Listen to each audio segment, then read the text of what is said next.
ዶክተር ደብረጽዮን ዝርከቦም ልኡኻት ናብ አዲስ አበባ ከም ዝተጸውዑ ተሰሚዑ። ሰራዊት ምክልኻል ኢትዮጵያ በኽልተ ግንባራት ከቢድ ምጥንኻር ሓይልታት የካይድ ኣሎ። ኣብ ዞባ ደቡብ ትግራይ ከባቢታት ራያ መዋስንቲ ናብ ክልል ኣምሓራን ዓፋርን ኣብ ዘሎ ወተሃደራዊ ወጥሪ ዝበጽሐና ሓበሬታ እውን ኣሎ ክነቕርበልኩም ኢና። ሃለዋት ብርሃነ ገብረ ገርግስ ሰብ ዝሰኣነ ሰብ የፍርሐና ፍትሒ ሲኢና ክብሉ መቕርቡን ቤተሰቡን ሓቲቶም። ናብ ምዕራብ ትግራይ ህጡጥን ሓደገኛን ወፍሪ ተጀሚሩ። ብምኽንያት እቲ ኣብ ትግራይን ክልላት ኣምሓራን ከምኡውን ዓፋርን ተፈጢሩ ዘሎ ወጥሪ ሲዒቡ ሃገራት ዜጋታተን ናብተን ክልላት ንከይጓዓዙ መጠንቀቕታ ጉዕዞ እናውፅኣ ይርከባ። ዕጡቓት ሁቲ ኣብ ልዕሊ ኣብያተ ክርስቲያናት ኢትዮጵያ ኣብ የመን ስጉም ተወሲዱ። መንገዲ ዘላቒ ሰላም ርትዓው ልዝብን ጻዕርን ዝሓትት እዩ ክብሉ ኣምባሳደር ኤርቪን ማሲንጋ ገሊጾም። ዝብሉን ካልኦትን ሒዝና ኣለና። ሰላም ከመይ ትህሉ ዝኸበርኩም ተኸታተልትና፣ እዚ መቓልሕ ቲቪ እዩ። ኣብ ዝተፈላለዩ ኩርናዓት ዓለም ኮይንኩም ዜናታትና ትከታተሉ ዘለኹም ክቡራት ተኸታተልትና፣ ነዚ ሰዓት ዝበልናዮም ሓደሽቲ ምዕባለታትን እዋናዊ ዜናታትን ኢና ብቐንዲ ነጥብታት ጀሚርናዮ ዘለና። ናብ ዝርዝሮም ክነስግረኩም ክሳብ መወዳእታ ተኸታተሉና።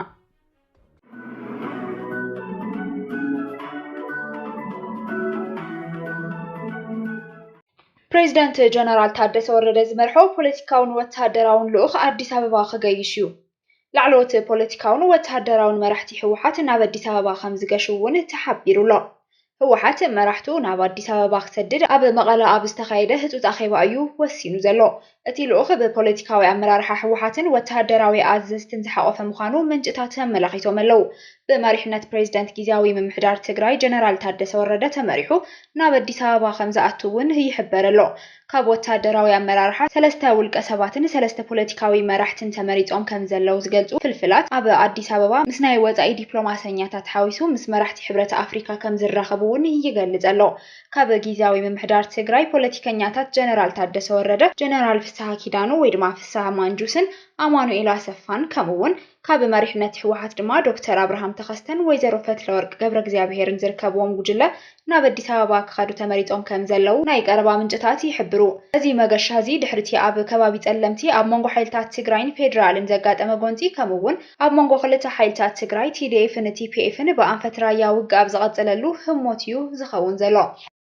ብወገን ጸለምትን ራያን ገዚፍ ናይ ሰራዊት ምጥንኻራት ይካየድ ከም ዘሎ ተገሊጹ። ፍልፍላት ሓበሬታ ካብተን ግንባራት ከም ዘረጋገጽዎ ቅድሚ ሰሙን ብወገን ጸለምቲ ተፈጢሩ ዝነበረ ግጭት ሲዒቡ TDF ካብቲ ከባቢ ለቂቑ ምውፅኡ ሲዒቡ ብወገን ራያን ወጀራትን ኣብ መንጎ ሓይልታት ትግራይ ዝኾኑ TDF-ን TPF-ን ግጭት ኣጋጢሙ ክሳብ ትማሊ ቀፂሉ ውዒሉ እዩ ብመሰረት ፍልፍላት ዜና። TDF ነቲ ብጸለም ተጋጢሙ ዝነበረ ግጭት ሲዒቡ ፕሬዚደንት ጊዜያዊ ምምሕዳር ትግራይ ጀነራል ታደሰ ወረደ ሰራዊትና ክስሕብ ተገይሩ እዩ ኢሉ መግለጺ ድሕሪ መሃቡ ጸለምቲ ልዑል ወተሃደራዊ ምጥንኻር ሰራዊት ምክልኻል ይካየድ ከም ዘሎ እዮም እቶም ፍልፍላት ሓበሬታ እቲ ከባቢ ኣረጋጊጾም ዘለው። TDF ተቆጻጺርዎ ዝነበረ ከባቢታት ጸለምቲ ለቂቑ ድሕሪ መውጽኡ ሰራዊት ምክልኻል ንነበርቲ ሕብረተሰብ አንገላቲዑን 7 ምስ TDF ርክብ ኣለኩም ዝበሎም ሰባት ከም ዝቐተለ እዩ እቶም ፍልፍላት ገሊጾም ዘለው። ኣብ ዝሓለፉ ሂደት መዓልትታት ድማ በዝሒ ሰራዊትን ከበድቲ ኣጽዋራትን ታንክታትን ናብተን TDF ዝለቐቐን ቦታታት ጸለም ከም ዘእተው እዮም ሓቢሮም ዘለው። እዚ ድማ ኣብቲ ከባቢ ምስ ተቐድሚ ሕዚ ናብ ዝነበረ ከባቢ ተመሊሱ ዝነበረ TDF ኣብ ቀረባ ርሕቐት ኣብ ተፋጠጥዮም ዘለው ዝበሉ እቶም ፍልፍላት ሕብረተሰብ እቲ ከባቢ እውን ኣብ ከቢድ ሸቕሎት ከም ዝርከብ እዮም ገሊጾም። እዚ ከምዚ ኢሉ ከሎ ንተጋሩ ቀንዲ ትኹረት ዝኾነ ዝሕዝንን ጸሊም ታሪኽን ተባሂሉ ተመዝጊቡ ዘሎ ኣብ መንጎ ተጋሩ ሕድሕዳዊ ግጭት ዝካየደሎም ዘለው ከባቢታት ዞባ ደቡብ ምብራቕን ደቡብ ትግራይን ወተሃደራዊ ወጥሪ ሓይሉ ቀፂሉ ኣሎ። ዝተፈላለያ ትካላት ሲቪልን ሲቪክን ማሕበራት ሓይልታት ፖለቲካን ከምኡውን ነጠፍቲ ማሕበራዊ መራኸቢታትን መራሕቲ ሃይማኖትን ትግራይ እቲ ሕድሕዳዊ ግጭት ተጋሩ ብህፁፅ ደው ክብል እዮም ህፁፅ ጻውዒት ኣቕሪቦም ዘለው። እቲ ሕድሕዳዊ ግጭት ደው ክብልን ኩሎም ተጻባእቲ ሓይልታት ትግራይ ናብ ሰላማዊ ፖለቲካዊ ልዝብ ንክኣቱ ብግልፂ ጻውዒት ቀሪብሎም ኣሎ። ይኹን እምበር ብወገን ጊዜያዊ ምምሕዳር ትግራይ እቲ ንኩሎም ሓይልታት ፖለቲካ ትግራይ ዘካተተ ብሄራዊ ፖለቲካዊ ዘተ ንክካየድ እቲ ሕድሕዳዊ ግጭት ደው ንክብልን ዝፀውዖ ወግዓዊ ሓበሬታ የለን። እዚ ዜና ክሳብ ዝዋደድ ኣብ ርእሲ እዚ ሰራዊት ምክልኻል ኢትዮጵያ ብወገን ክልል ዓፋርን ክልል ኣምሓራን ዞባ ሰሜን ወሎን ክብድ ዝበሉ ዳግመ ምጥንኻራት ሰራዊት የካይዱ ከም ዘለው እዮም እቶም ዝበፅሑና ሓደሽቲ ሓበሬታታት ኣመልኪቶም ዘለው። እቲ ናይ ጸለምቲ ግጭት ደው ኢሉ ግን ድማ ወጥሪ ኣብ ዝቕጽለሉ ሕዚ ድማ ተወሳኺ ግንባር ደቡባዊ ትግራይ ራያ ከቢድ ወጥሪ እዩ ዝቕጽል ዘሎ። እዚ ዝካየድ ዘሎ ወተሃደራዊ ምጥንኻራት ኣብ መንጎ ተዋጋእቲ ሓይልታት ትግራይ ህድኣት ክዓስልን ህፁፅ ብሄራዊ ፖለቲካዊ ልዝብ ወይ ድማ ዘተ ክካየድን ኣብ ዝፀውዐሎም ብሕብረት ኣፍሪካ ዝተጣየሸ ፓነል ክትትልን ኣፈጻጽማ ስምምዕነት ፕሪቶሪያ እውን ናብ ትግራይ መቐለ ትማህለብ ዝተመለሰሉ እዋን እዩ እቶም ወተሃደራዊ ወጥርታት ዝቕጽሉ ዘለው። ህወሓት እቲ ብሕብረት ኣፍሪቃ ኣብ ዝሓለፈ ሰሙን ዝቐረበ ጻውዒት ፖለቲካዊ ድርድር ምስ መንግስቲ ፌደራል ዝተቐበለ ኮይኑ መንግስቲ ፌደራል ግን ገና ብወግዒ ግብረ መልሲ ይሃበሉን። ሃለዋት ብርሃነ ገብረ ገርግስ ሰብ ዝሰኣነ የፍርሐና ፍትሒ ሲኢና ክብሉ መቕርቡን ቤተሰቡን ሓቲቶም ንዓመታት ደጋፍ ቃልሲ ሕወሓትን ፈላማይ ተሓላቂ ጽምዶ ዝነበረ ነጣፊ ማሕበራዊ ሚድያ ድሕሪ ነብሱ ካብ ፖለቲካ ነፃ እየኢሉ ዕላዊ ምግባሩ ድሕሪ ሰሙናት ኣንጻር ውድብ ሕወሓት ቃልሲ ብምጅማሩን ብዕሊ ምክንያቱ ብዘይተፈልጠ ዝተጨወየን ኣብ ውልቀ ማሕዩር ዝተኣሰረ ሓውና ድሕንነቱን ሃለዋቱን የሻቕለና ኣሎ ክብሉ ቤተሰቡን መቕርቡን ኣማሪሮም ዛጊድ ሃለዋት ሰብና ሲኢና ፍትሒ ሲኢና ዝበሉ እቶም ወገናት ብርሃነ ዝመሰሎ ዝቃለስ ናይ ዓመታት ብሄሩን ምኽባር ብሓሳብን ብረትን ጉቡ ፈጺሙ እዩ ዝበሉ እቶም ወገናት ምክንያቱ ብዘይተፈልጠ ተጨዊ ካብ ዝእሰር ዛጊድ ደሃዩ የብልናን ክብሉ ተዛሪቦም ገበን እንተሃልይዎ ናብ ሕጊ ብምቕራብ ስሩዕ ክስቲ ክቐርበሉ ይግባእ ዝበሉ እቶም መቕርቡ ሕዚ እውን ናብ ስሩዕ ሕጊ ይቕረብ ወይ ይፈታሕ ዝበሉ እቶም ወገናት ብህይወት ምህላው ኣይንፈልጥን ስጋኣት ከም ዘለዎም ሓቢሮም። ናብ ምዕራብ ትግራይ ህጡጥን ሓደገኛን ወፍሪ ተጀሚሩ። ዶክተር አብይ ኣብ ፓርላማ ተዛረበው ወልቃይት ጠገዴ ተመዛበልቲ ምስ ተመለሱ ህዝበ ውሳኔ ግበር ድሕሪ ምባሉ በዚ ዝተደናገጸ አስመላሽ ኮሚቴ ኣብ ደብረ ብርሃን ተመዛቢሎም ዝርከቡ ማሕበረሰብ ኣምሓራን ናብ ወልቃይት ጠገዴ ንምሕላፍ ምንቅስቓስ ምጅማሮም ተገሊጹ። እዞም ኣብ ምዕራብ ትግራይ ንዝሓለፉ 5 ዓመታት ጽንተት ዝፍጽሙ ዘለዉ ሓይልታት ኣብ ደብረ ብርሃን ተመዛቢሎም ዝርከቡ ማሕበረሰብ ኣምሓራ ናብ ወረዳ ቃፍታ ሕሞራ ዓዲ ጎሾ ኢድሪስ ኣደባይ ባዕኸር ሩዋሳ ትርካንን ቆላማ ዝኾኑ ቀበሌታትን ብሙሉእ ከስፍሩ ተወሲኑሎ።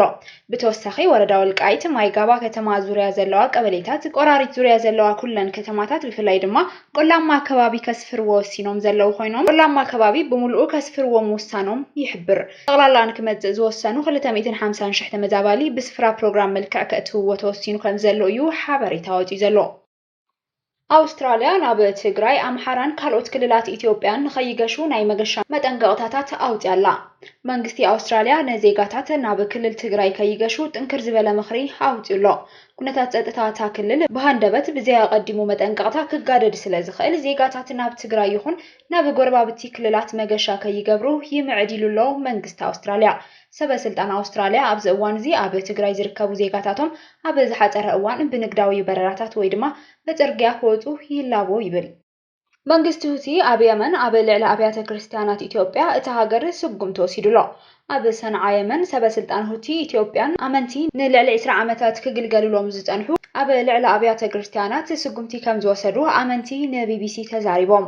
ኣብ የመን ከተማ ሰንዓ ዝርከብ ቤተክርስትያን ቅዱስ ጊዮርጊስ ኣምልኾ የካይድ ከም ዝነበረ ዝዛረበ ኣቶ አብርሃም በቀለ ንደቁ ቋንቋን ኣምልኾን ዘምህረሉ ቤተክርስትያን ኣብ በዓል ልደት ብሰበስልጣን ሁቲ ከም ዝተዓጸወ ገሊጹሎ። መንገዲ ዘላቒ ሰላም ርትዓዊ ልዝብን ጻዕሪ ዝሓትት እዩ ክብሉ ኣምባሳደር ኤርቪን ማሲንጋ ገሊጦም። ኣብ ዝሓለፈ ሰሙን ኣብ ሰሜን ኢትዮጵያ ዘጋጠመ ፍጻመታት ዘላቒ ሰላምን ምርግጋእን ንክዓስል ብቐጻሊ ምስራሕን ተወፋይነትን ዝጠልብ ከም ዝኾነ ዘመላኽት እዩ ክብሉ ኣብ ኢትዮጵያ ኣምባሳደር ኣሜሪካ ኣምባሳደር ኤርቪን ማሲንጋ ገሊጾም። ኤምባሲ እቲ ሃገር ሎሚ ኣብ ዝዘርግሑ ሓበሬታ እቶም ኣምባሳደር ዘላቒ ሰላም ንምፍጣር ቀጻሊ ጻዕሪ ከም ዘድሊ ከም ዝገለጹ እውን ሓቢሩሎ። መንገዲ ዘላቒ ሰላም ርትዓዊ ልዝብን ጻዕርን ዝሓትት እዩ ዝበሉ ኣምባሳደር ኤርቪን ማሲንጋ ጻዕሪን ርትዓዊ ልዝብን ዝርባትን ዝሓትት እዩ፣ እዚ ድማ እቲ ዝበለጸ መንገዲ ዘላቒ ሰላም ይምባሎም እቲ ኤምባሲ ሓቢሩሎ። ዝኸበርኩም ብተኸታተልቲ ዜናታትና ነዚ ሰዓት ዝበልናዮም ሓደሽቲ ምዕባለታትን እዋናዊ ዜናታትን ኣብ ዝዛዚልና ኣለና። ንምክትታልኩም ነመስግን። ሰላም።